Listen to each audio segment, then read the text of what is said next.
Vous savez, le racisme est considéré être aboli aux États-Unis. Il est considéré ne même pas exister, mais il existe. Il existe bel et bien. Mais vous ne trouverez aucun écrit ou aucun test donc, qui exclut les Noirs de la vie publique aux États-Unis. Mais il existe dans la pratique. Et les gens sont tellement intelligents, ils ne peuvent pas écrire un test dans un pays pour dire, à partir d'aujourd'hui, on exclut telle communauté, on fait ci, on fait ça. Non, ça ne va jamais exister. Les tests seront très beaux. Mais derrière, la pratique, la communication, le discours, c'est ce qu'il faut regarder. Et dans notre pays, il ne faut pas faire la fine bouche. Surtout quand on est ivoirien. Et le problème des Africains, c'est qu'ils ne tirent pas les leçons de leur passé. Ils vont venir justifier l'ivoirité et dire que c'était une bonne chose. Mais prenez le discours du président Rikonan Bédé lui-même, dans son discours « Les chemins de ma vie », qui a osé écrire, le président de la République, qui dit « Les nordistes ne sont pas capables de gouverner un pays parce qu'il n'y a pas de système de royauté, donc dans leur... sont des commerçants, donc qui ne peuvent pas, qui n'ont pas la gestion donc politique dans leur culture. Les BT, ce sont des danseurs. Il a écrit noir sur blanc dans son livre « Les chemins de ma vie ». Les prémices de l'ivoirité étaient là.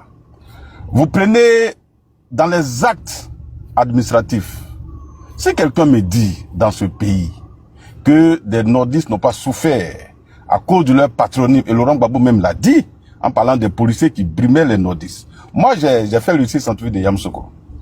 Et j'ai vécu cette expérience que ça m'a marqué à vie. J'avais un ami qui s'appelle, parce que je n'ai plus ses nouvelles, donc il ne sait pas s'il vit, mais je considère qu'il vit, qui s'appelle Sékou Touré. Et en terminale, on devait faire la pièce d'identité pour aller passer le bac. On arrive au commissariat de Yamoussoukro, parce qu'avant, les cartes d'identité se faisaient au commissariat. Je ne sais pas si ça continue. Parce que j'ai fait pour moi à la mairie de Yopougon, donc je ne sais pas si ça continue. Alors, on arrive au commissariat, on présente nos documents. Je suis le premier à présenter mes documents. On enregistre, ça passe, on prend mes photos, tout et tout, paf. J'ai fini, on me remet mon récépissé.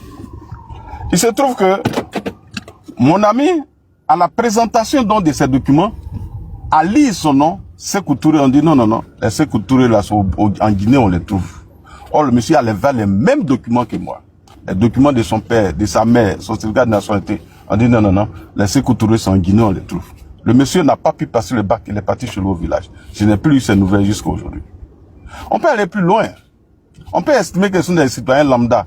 Alpha Blondy, en 97, il allait faire son passeport, on lui a refusé son passeport. Et au sortir de là, il allait coudre le pagne du RDR, il a apporté, il a fait une conférence de presse pour dire « Je suis RDR Pien ».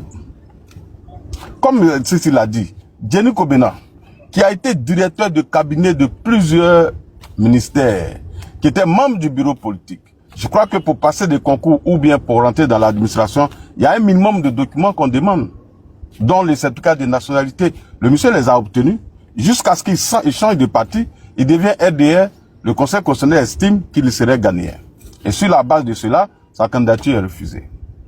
La sœur de M. Thiam, Yamsou, on la traite de sénégalaise, on lui refuse une carte nationale d'identité.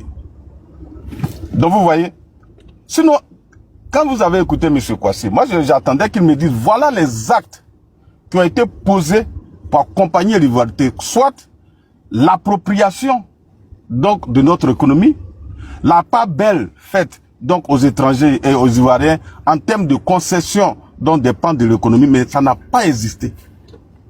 Vous ne trouverez aucune politique dans soit les marchés, attribution de marchés ou des entreprises qui étaient, ou bien des concessions qui étaient faites automatiquement à des Ivoiriens. Parce que quand on parle de préférence, c'est ça, c'est surtout dans le domaine économique. Mais ça n'a été fait, ça n'a pas été fait. Donc, l'ivoirité avait un objectif politique qui était dirigé contre Alassane Ouattara. Et par voie de consigne, les nordistes n'avaient aucun problème au départ. C'est parce que Alassane Ouattara étant le leader, donc, charismatique venant du Nord, et étant proche donc du pouvoir, alors il fallait l'estigmatiser, et l'estigmatiser revenait donc à stigmatiser tous ceux qui étaient censés être ses potentiels militants. Je finis pour vous rappeler un rapport qui a été fait. En 1994, quand le président Bédé arrive au pouvoir, il fait faire un rapport par le Conseil économique et social. Et le rapport dit, en Côte d'Ivoire, il y a l'immigration sauvage. et que les nordistes, d'un point de vue sociologique, dans les groupes ethniques, les nordistes avaient le pouvoir économique. Ils avaient la démographie avec eux. Parce que vous prenez toutes les statistiques de naissance, ils sont les plus, ce sont ceux qui font beaucoup plus d'enfants. Donc il leur restait une seule chose, c'était le pouvoir politique.